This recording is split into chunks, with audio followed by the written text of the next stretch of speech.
Hello, everyone, and welcome to the 8th episode of the Stories of Dance podcast. I am your host, obviously, Nick Vicente, because I forget to kind of introduce myself every once in a while. But he's so good, though. Yeah, Like, yes. he's gonna be so famous. You should know him. I don't know about famous, but at the very least, I hope I'm helpful. And so, yeah, I have a wonderful guest with me here today. He's a friend that I've made through the dance scene. I think he's a very wonderful, very emotionally connected person, not only to himself, but also to dance. And so, yeah, you want to go ahead and introduce yourself? So my name is Nick. No. So, my name is Cedric Papa, and I love that introduction because I feel like you do know me pretty well, Nick, in that sense. I do like to pride myself in being someone who likes to be emotionally connected, not just with people or to myself, but yeah, to the dance community and to dance, to the art form of like salsa and bachata in general. But like a little brief background about myself. So I started. I've been dancing salsa and bachata. Well, I've been dancing salsa for a total of like 9 years. I started in college in Cal State Fullerton. I was on the salsa team there for a bit, and I captained the team for about a year. And then after that, I immediately joined. Or I won't say I immediately joined. That was like about 2 or 3 years. And then after that, I had joined Will Carpenter's team, his previous team, not his current team now We Academy, but like 2 teams before. I think we were like Los Romberos or something. I can't remember. And then, pretty interesting teams. Yeah, we have a team of names, and like William's such an amazing dancer, and then it's just like, but his iterations of teams is sometimes like, oh, okay. And like, yeah, it wasn't my favorite name, but and then yeah, I had done that, had competed in the World Latin Dance Cup with that team, and I did that for about a year and a half.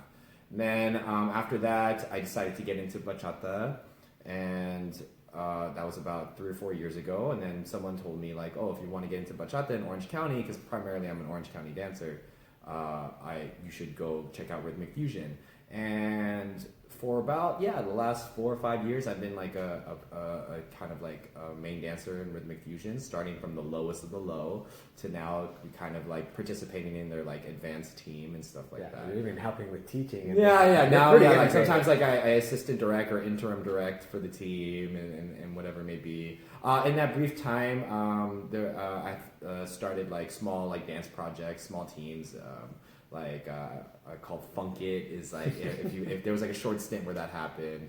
And then maybe prior to all of that stuff, like I had my experience with dance had been like hip hop in high school, and then after that, like I took ballroom, American ballroom for about 2.5 years, and so being part of social dancing like is very interconnected with me. I knew like it's so funny because like my first ballroom teacher, and for people who are part of the community, may know this person.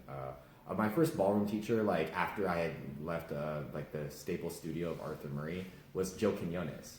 Oh. Yeah. So I knew Joe before she was the bachata queen. Like, it was crazy. Like we were both at Delight Dance Studio in Chino Hills, and it's crazy. That's funny. It's like when she was still teaching like Rumba, and she was still teaching like swing and stuff like that. She was very much always the person who would be like, let's swing dance to like Bon Jovi.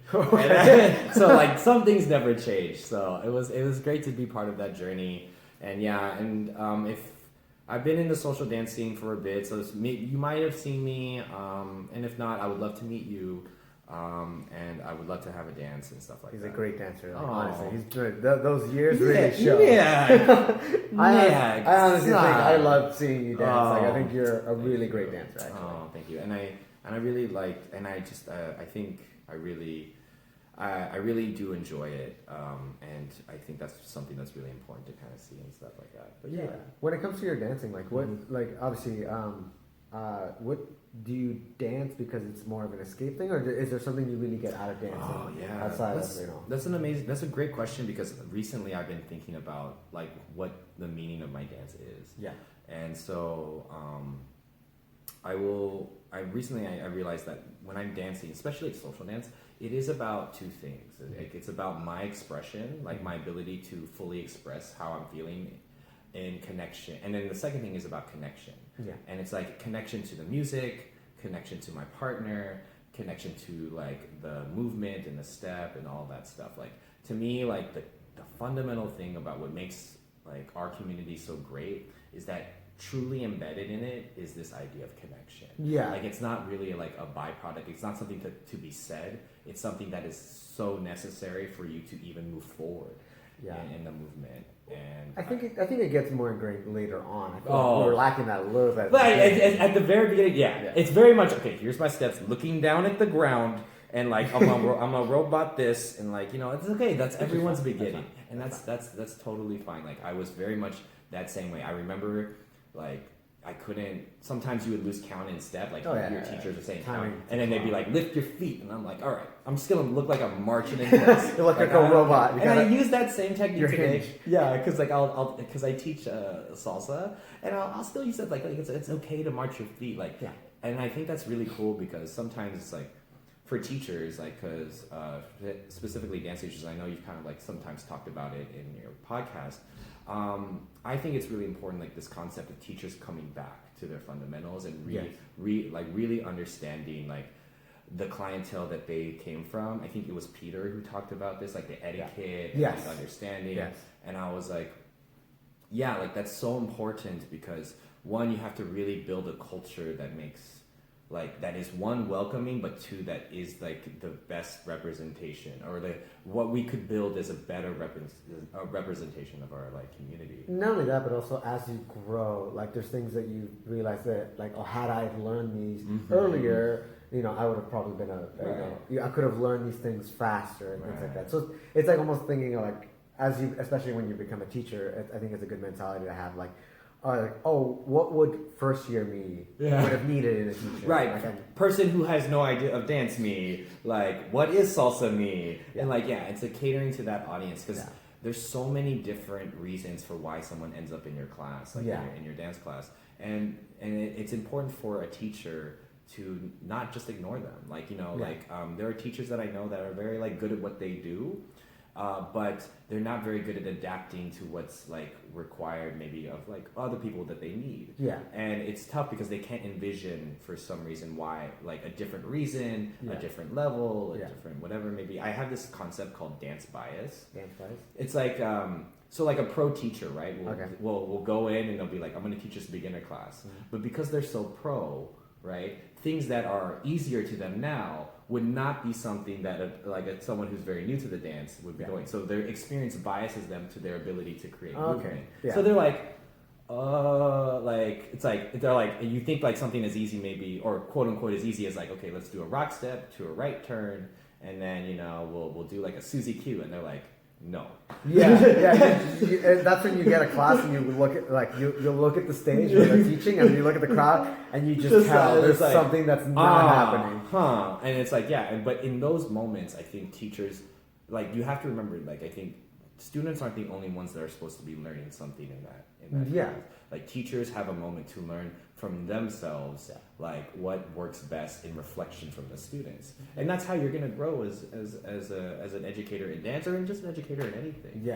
Right. Like for me it's like, and then not being like frustrated when like they're not doing the things I'm doing for them, why are they so terrible, or it's like why am I so terrible. It's like no, it's okay, like like different reasons. Like I remember it was tough because I was like it's like you're teaching a class and it's like you see that one person frustrating and you're like I don't want you to frustrate. Like, I don't want you to be so sad. But it's like okay, like trying to move forward with the class and trying to develop that stuff. It's hard to balance like moving the class as a whole when you're like more or less the majority of people are getting it, but also not wanting to leave like the one or two people behind and leave them frustrated. Right. It's like am I ruining your first experience with salsa and like stuff like that. I'm like no, like. And then like so for me like I've had to develop like this distinct teaching style, and like one thing I've learned is that your teaching style should really come from really like an internal like honest place of your personality. Like don't deny like if you're the fun wacky guy, be the fun wacky guy. Not everyone maybe is like I'm like I came here to be serious, like like what are the counts. You count that correctly, and like it's okay. Like if you're not the count person, that's okay. You're the beep boop bop. You're the noisemaker. Like, like do you hear that? Like or you're like, and like I'm not here. Okay, so like it's not to make fun, like, Yeah. but like when I do, because education is like my other career, right? Yeah. So I have like this natural kind of like absorbing mentality of like, how do other people teach? Because I want to learn from them. Yeah. But then like I kind of categorize styles. Like for if you've ever taken an Eder Ivan class, right? Like he's an amazing salsa dancer. Yes. But when you go in there, you go to a fundamentals class. It's not like don't get it twisted. It's not a beginner's class. It is a fundamentals class, so he will teach you like a whole history lesson of salsa, where the roots are and everything. So if you were like there to like learn pattern and movement, you kind of came to the wrong place. Yeah. And it's okay, but it's like, fine. but then like that's what he values. That comes from his honest place. Yeah. You know? Like That's what he wants to express and teach people to understand. And then like Peter, like I know like when he teaches, he emphasizes the idea of etiquette and decorum, and like that comes from like his like idea of like what it is to be like to build a strong culture and like, you know, like honorable, and like so if you're like hoping like, oh, I want like straight pattern, like okay, it's like, oh, like it's like, no, you're gonna learn like the things to be a good person within that community. Like we want you to be part of the community, not just be someone who dances in the same rooms we do, and stuff like that. And then for me, I'm like very much like, hey, like I'm very trying to be nurturing and caring, like so I'll do like these advanced patterns, but I'm always asking questions. Like I'm like, hey, how are we? Like what's going on? And then like, but then not putting anyone on the spot too much, and like making sure I cater, break things down, very slow. So sometimes if you want pattern again, it's like, oh, I came here for 8 cans of patterns. Like you might give away with 2, right? Like it's like because I want you to be feeling really secure. I want you to feel really comfortable. Yeah, there's a balance of getting all that feedback, Yeah. and also like again, as a teacher, you want to make the most well-rounded dancer, not just like, you know, the generic, because as a kid, especially for like at least in our scene, we have a lot of people who are just there teaching just the 8. You know, just the here's a count. pattern, like, you know, and like again, like if that's you, like if sometimes it's like the beginner you, but if like you feel like if it's not you and you wish you could be doing better, my advice is be like, well, think about your personality, think about what attracts people to you, and see if you can emulate that in your dance. And be honest of what you can give value in. Like like maybe you don't have all the technical footwork patterns or whatever, and if you're better at partner work, focus on that. If you're better at like you understand the etiquette, teach that more. If you're, you know, like you're like understanding feeling music, or like trying to interpret that and get someone to teach that. Do what. Be honest with yourself and teach what you feel you're best at. So so I think there's like this funny mistake sometimes where it's like it's this funny mistake where it's like you're trying to become a teacher, and you try to get everybody. Yeah. But then you have to realize it's like you are gonna only get the people that really are drawn to you, and you would only want those people sometimes. But I think to myself like, you just kind of go from like your honest place and this really develop like your teaching method. And it's so funny because like I love dancing salsa, but I also like in the years that I've been in it, like it's been such a long time when I think about it, like, oh my God. You naturally feel an inclination to want to teach. And I remember when people would be like, you should, like, I remember I would have judgments though sometimes. Like when I was a student, like it's like, oh, this person shouldn't be teaching right now. Yeah. You know, like, and I think a lot of people have that, like, I hear it from like whatever it may be. But ultimately, right, like, they should be if they feel they should.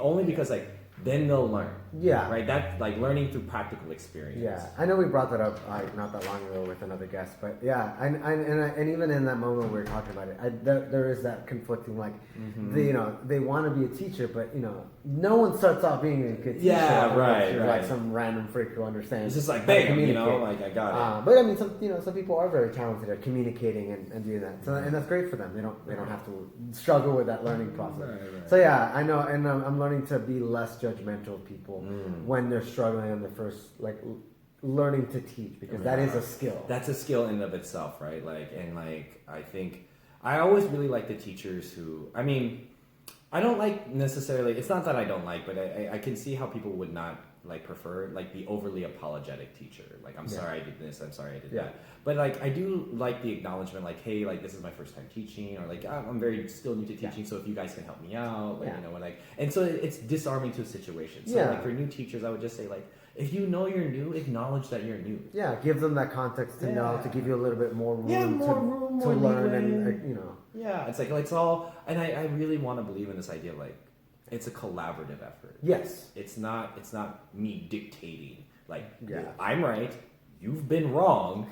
yeah, and I make you right. Like it's like I don't want that relationship to it. And in my classroom or in my teaching classes, in dance classes, I just want to be like, yeah, it's very much a collaborative effort, and I want you to feel as comfortable as you can. Like I know I'm a stranger, right? You know, but I do everything I can to be disarming. And I think some teachers like that are really great at that, like. It pays out in such dividends. Yeah, and you can tell in the following, like a lot, you know, when you really appreciate a teacher, that's the ones you go back to over and over again. And it's very much so, like in the content of all that stuff. So I think about like teachers like Marissa, like she was on your show, and oh my god, she's such an amazing teacher because her knowledge coupled with her personality, amazing. Like I had the privilege of learning from her and being her teaching assistant when she was dancing at Rhythmic Fusion. Yeah. And I was like, oh, like I felt like we're such a great pair. Yeah. And it's like, but then also it's like I really feel like people really enjoyed being in that class, and that's what's gonna have them come back, and then the learning will come when it comes. Yeah. And stuff like that. Yeah, you learn things here and there, and then anyways, like I think it's also very foolish as a student to go in there thinking that you're gonna learn everything that's being taught in that class. Yeah, and it's so tough though. It's like you can tell who were those students. Yeah. They're like, oh, I don't get it. Like this is stupid. I look dumb. And it's like there's a lot of like self judgment because you think like salsa is like okay, like you know, like I'm gonna like you don't realize you want to get it until everyone else is getting it, and then you're like, why am I an idiot? Yeah, and so sometimes I like it's the mentality that I go in whenever I go and take a workshop or a class or whatever. Is I don't think of it like, oh, am I going to be able to learn the whole thing or the whole pattern? Because most of the time I'll take the class and I'll forget pretty much the whole entire pattern when I'm done. So since I know that's really unlikely, I always say I want to see if I can walk away with one thing from that class. Whether it's one new move, like literally it could just be an 8 count, or like not even out of the whole pattern, one 8 count, or maybe somehow something they explained in the class improved my lead, or I'm also learning to be followed. Sometimes to follow, like what I can learn from. And that's good because like I think your experience in the community has built that realistic expectation and goal about yourself, and that's so funny because I do that, but as the teacher side, like I say, like look, if you don't get everything, that's okay, like. Like you can always come back and we'll always be here with a smile. And then also like, you know, like I just want to say like, hey, don't worry about it. We just walk away with one thing that, and then you can always just say you tried. Like I always try to disarm the pressure of the situation so that they can actually have fun.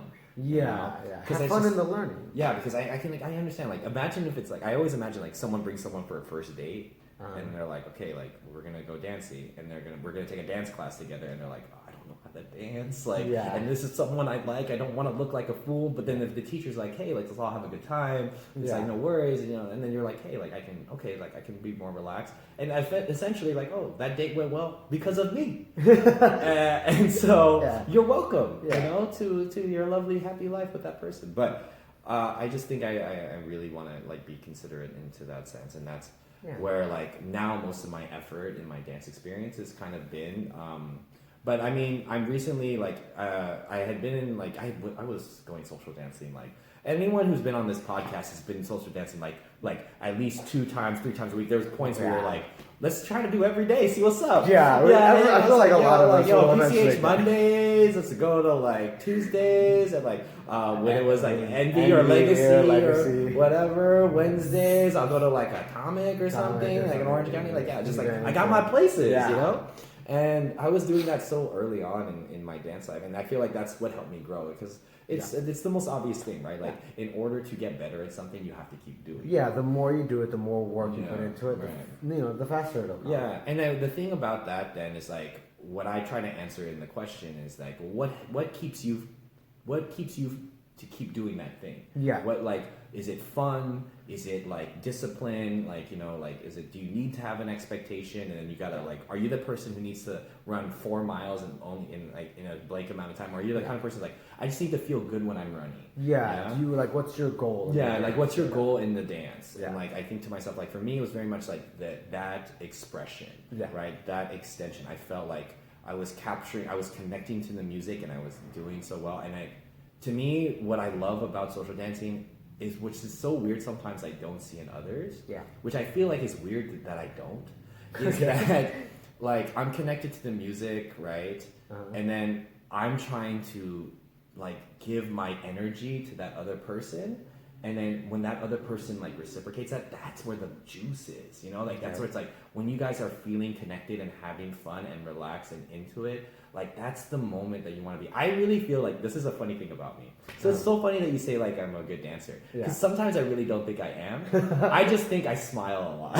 Hey, which is, that's what I'm saying. Like that, like if I had to say one like small little thing, like real actionable thing a person could do to be a better dancer, it's not even in like the dance. It's like just smile more. Yeah. Just look at the person and make them feel comfortable, and they'll immediately think you're a better dancer. Like just because they associate the goodness of you as a person to the dance, and they think you're a good dance. And so it's like it's very much like I just like the reason why I bring that up is because sometimes I'll see salseros like the legit ones, and no one looks at anybody. Yeah, well, it's not even just a salsero problem. I see that on the dance floor a lot. Like, no matter what the style is, a lot of people are so into that. Like, and I almost call it like what I tend to tell a lot of my friends is like I feel like they're in performance mode. A lot of them are like very serious face and just like looking off into the distance. Yeah, your focus is like away with chin up. And stuff like that. And I feel like you're more performing than like enjoying the social dance. Yeah, and like that's like, and to me like sometimes that's like the miss out. You know, like. I think it's funny because like I guess I'll talk about it like and it's just something that I have like an opinion about because like I've been in it for 10 years, so I feel like I'm entitled to have certain types of knowledge about things. So like in rhythmic fusion, I dance with rhythmic fusion, and Mike is an amazing teacher, but he is at times very like he understands performance, right? Yes. And a great performer. And he's a great performer, and then like but there are times where like he'll say something in the sense of like form and frame, and he'll say like connect with your partner but like this, but then every part of my body is stiff because it's like he's trying to connect in this performance way, and I think to myself like I don't know if this is the best way to connect with somebody, because it's like I don't feel in control, like I don't feel like we're actually connecting, I just feel like we're touching. And it's like okay, and I think to myself like okay, in forms of connection, like you don't want to miss out, especially in social dancing. You don't want to, in the translation, and this is like the key thing I like to bring up. I've been on so many teams, not so many teams, but I've been in the performance circuit for I guess a pretty long time, since college, and like the kind of like differences in that stuff. Like I've noticed a trend in it, but also like I've noticed the actual differences in them. Yeah, you know, like in social dancing, right? We tend not to realize this, but most social dancers will either, if they're not looking at somebody's face, they're typically always looking down. Oh, right? yeah. Like, I used to have that. Yeah, like again, like me too. Like when I was first on rhythmic fusion, like I would be dancing, I feel like I got this movement, but then Mike would be like, stop looking down. Yeah. And I'd be like, okay. And then he'd be like, stop looking down. I'm like, what?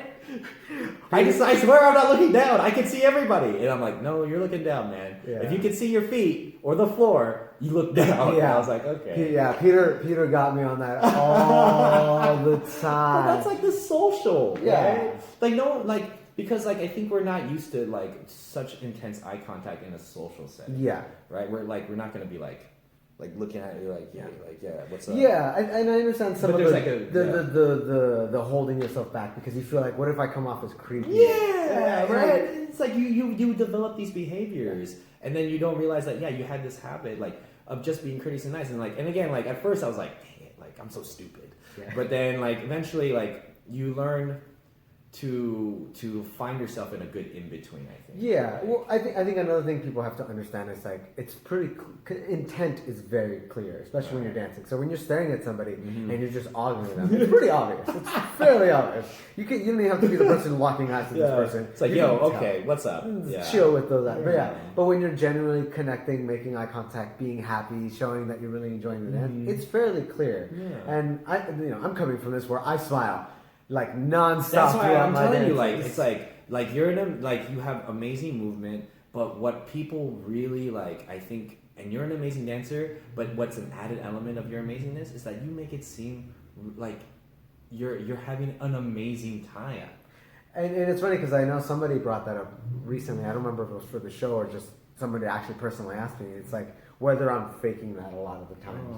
Oh. Like, am I doing it just because I'm trying to hopefully like make the dance look more enjoyable? And for me, I mean, there have been maybe a handful of times I may have, just because I was trying to cheer up the person and they looked like they clearly didn't want to be dancing with me, and that's fine if they didn't really enjoy the dance with me. But for the majority of the time, it's my truth. Like, I love dancing. Right. Like, I love expressing the fact that, you know, we could be at a festival doing like that 5-hour long dance, Right. you know, till like, or actually not even 5 hours, it's like 6-7 hours until 5 a.m. in the morning.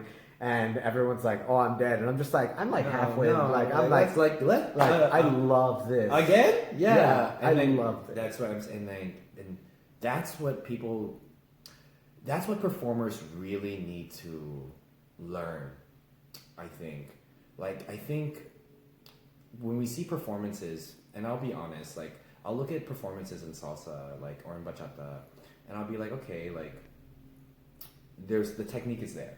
Form is there, movement is there, but when I don't feel the love, right? I can feel like I unfortunately for me I lose interest, and it's maybe because like I social danced for so long that I was so used to that being a thing that my dancing like this would have. Yeah. So like when like one dancer that I look up to a lot, right, is Rodrigo. Like I think he's I can't remember his name, but he's the one who taught Eder and like he used to have his own team, right? Yeah, he used to have Los Animales. Yeah. And the reason why I like him is there's no tricks, there's no things. It's pure like love and energy. Yeah. And I'm like, and everyone stands up for him, and it's like because you feel the need to stand up and clap because like he put himself out there. Yeah. It's like, you know, like let's get in. Like salsa sometimes to me is a feeling. Yeah. You know? Just dance. Dance itself is like a feeling, and you encapsulate that feeling, and when you demonstrate that feeling well, right? Then people want to be enamored by it. But the reality is sometimes it's hard for people to fake it. And when we're doing performances, because I've been on Rhythmic Fusion, there are times where like connection, right? Like you're asked to be like a character, you're asked to emote a feeling, but you're also human. So when things are off or discrepancies, you react. Yeah. Right? And so you're carrying another person or you're following another person, and when you don't feel like you're able to emote freely, you're going to not be able to. Yeah. And it's so tough because like what I feel like is so always missing is like the connection that's built in social dancing has such a tremendous ability that like it's such a key paramount figure to being able to help you perform and like to do performance dance. It's like what's so funny is like, and I'll just dish. Like, I'm gonna dish about RF because I love the team and hopefully they don't. But like a lot of the elite, higher advanced team is most people who don't really social dance. Yeah. And that's, to me, that's really unfortunate. Because but we know the reason why. Because they're performers. Yeah. Right? They know how to show feeling outside. Yeah. But the problem is like when they're dancing together, like you can sense the disconnection. Yeah. Like if you have like, sometimes it's like a careful eye for it. Yeah. Right? Or like, you know, like you can even begin with their faces and they're like, all right, like it's just a job. You know, it's like there's no there's no enamored kind of love. And then that's like the little bit that you really want. Yeah. Like when you're seeing a performance and stuff like that. And for me, like I consider like, yes, I'm performing, but like my first and foremost base is like, are we connected? Like in a way that makes you feel who you can best be. Because once you do that, you'll go more full out than you've ever gone full out before. I feel like not enough people are just learning to enjoy that thing for what it is. You know, like everyone's so wrapped up. And again, you know, sometimes it even bleeds into the social dance community. It's just you're there to have fun and like do your best, express yourself to the music with choreography and things like that.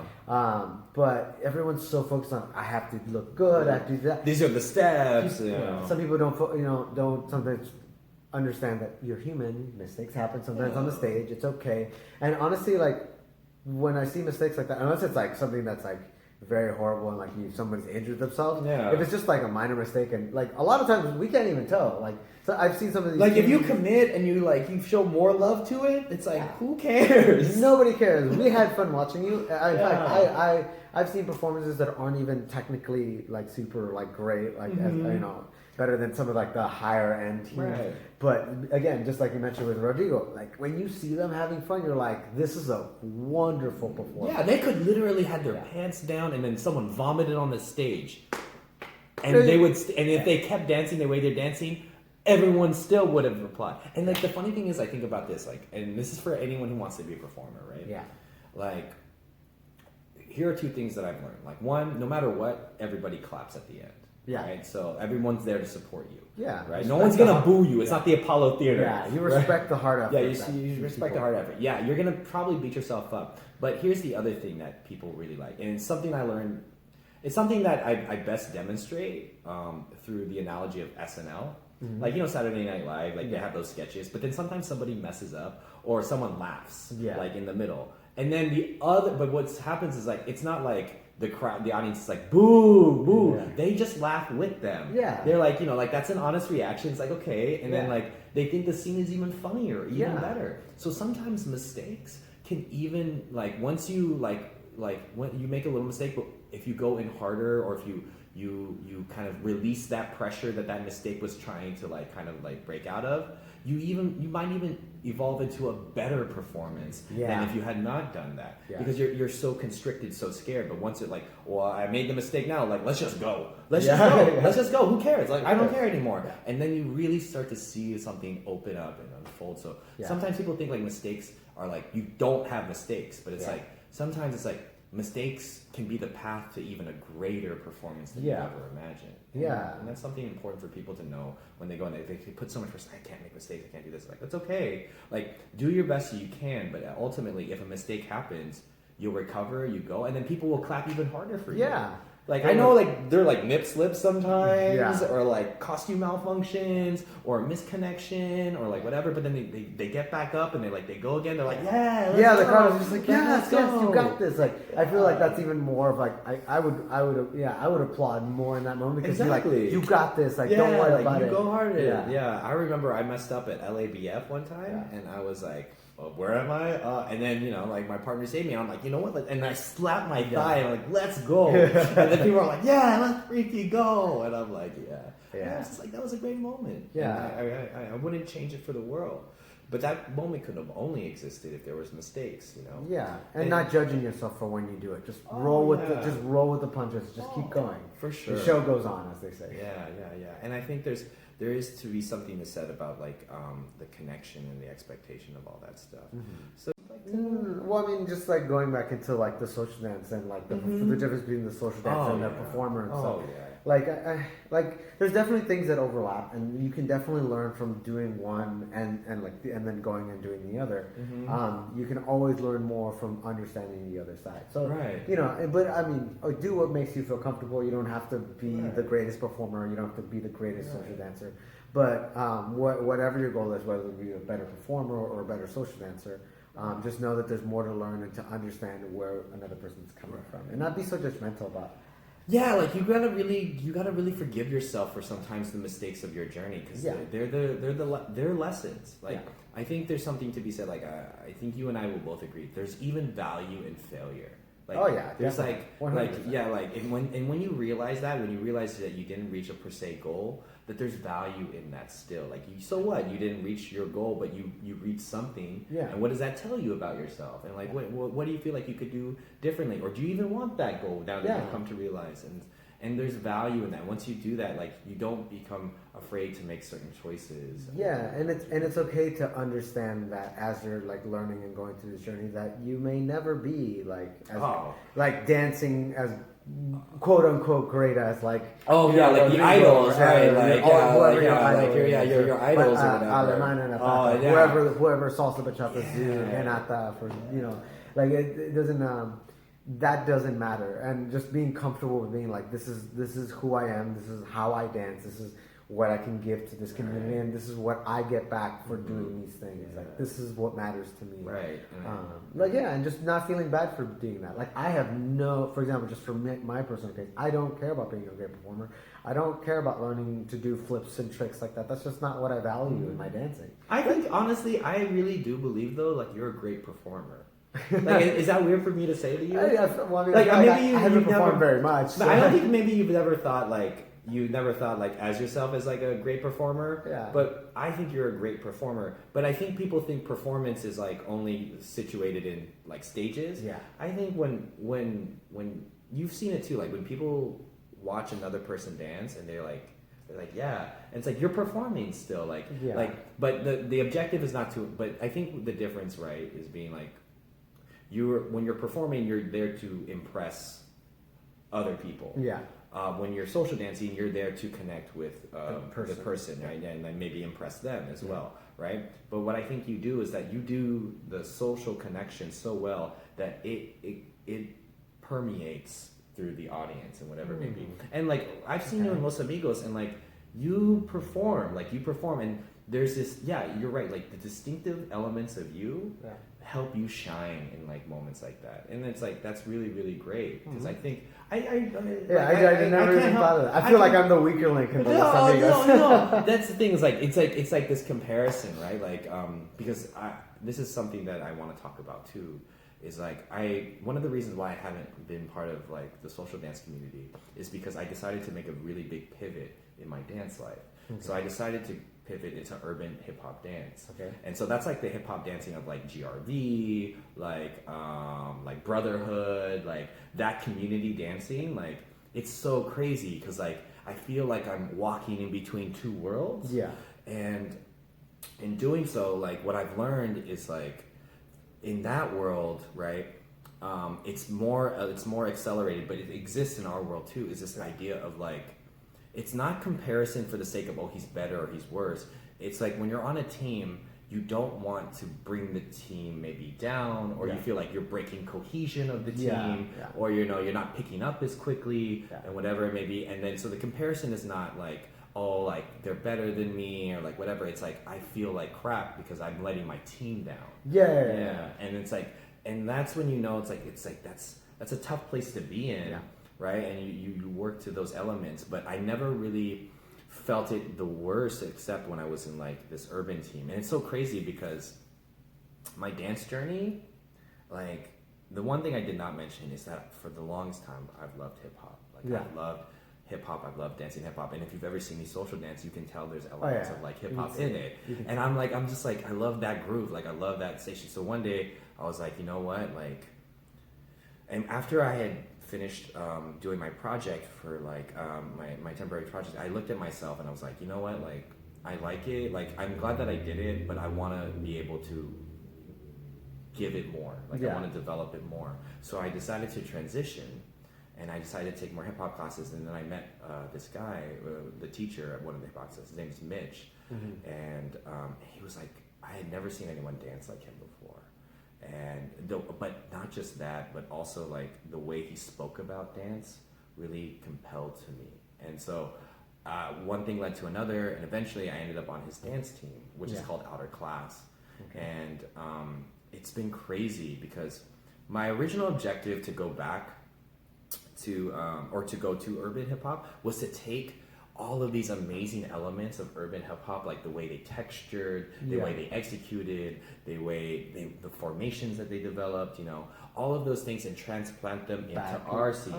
Like I wanted to be like that ambassador, like that trade, like like here's like all of these elements to make our, because I had felt that when I was watching performances in our scene, it was, and I didn't mean like. Our culture has such a rich tradition. Yes. But it seemed at a point almost stagnant.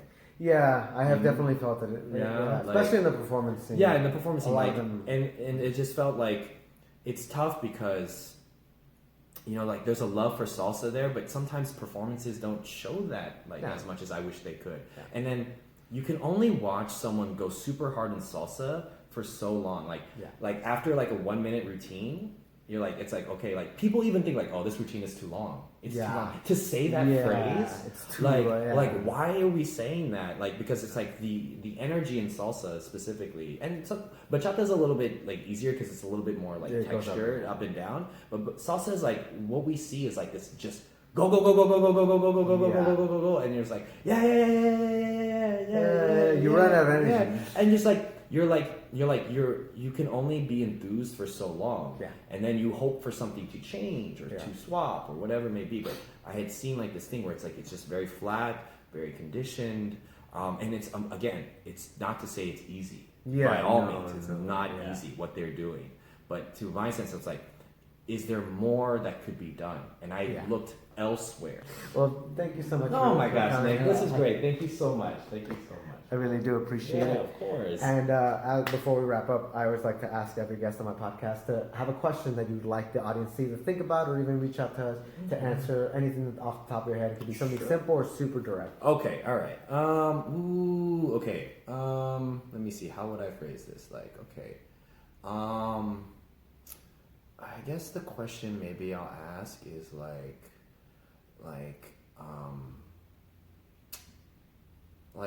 well, I think Marissa kind of says like how best like to get beginners, but I think in general what I'll say is like figure out.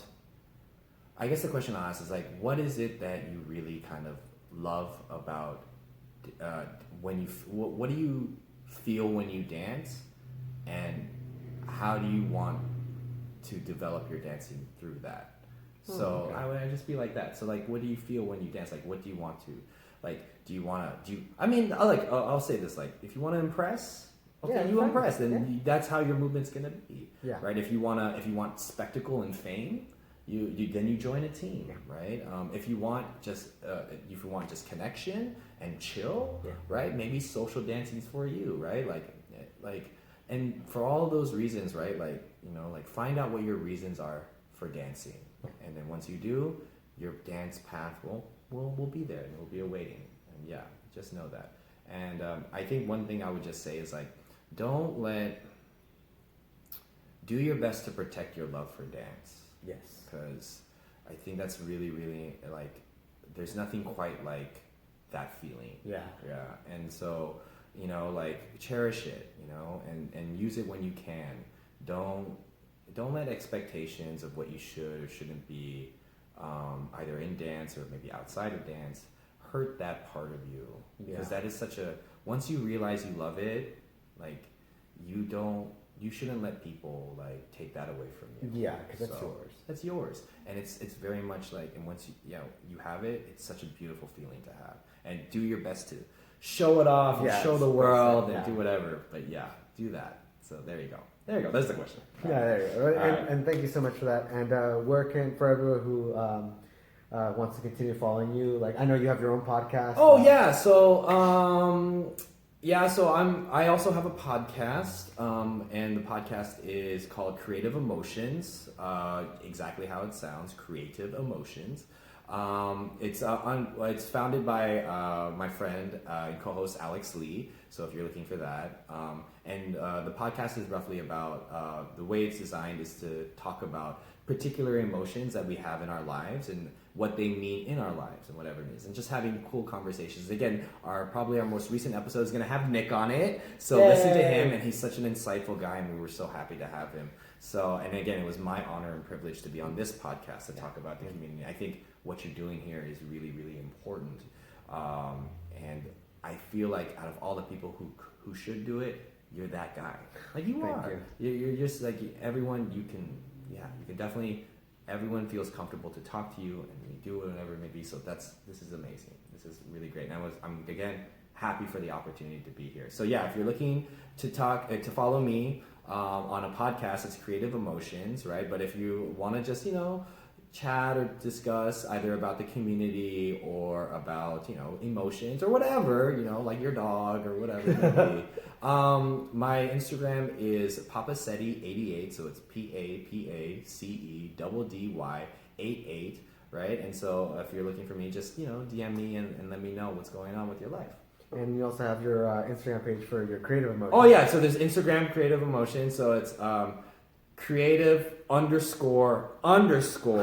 emotions. This is the first time I've ever had to say that, without my co-host. Without my co-host. No, thank you for keeping me honest, because I don't think he would have been happy. He was like, you didn't promote the podcast correctly. What are you doing? What do you even do? We're out to make sure you guys are getting your attention there, because I think what you guys are doing there is also really wonderful.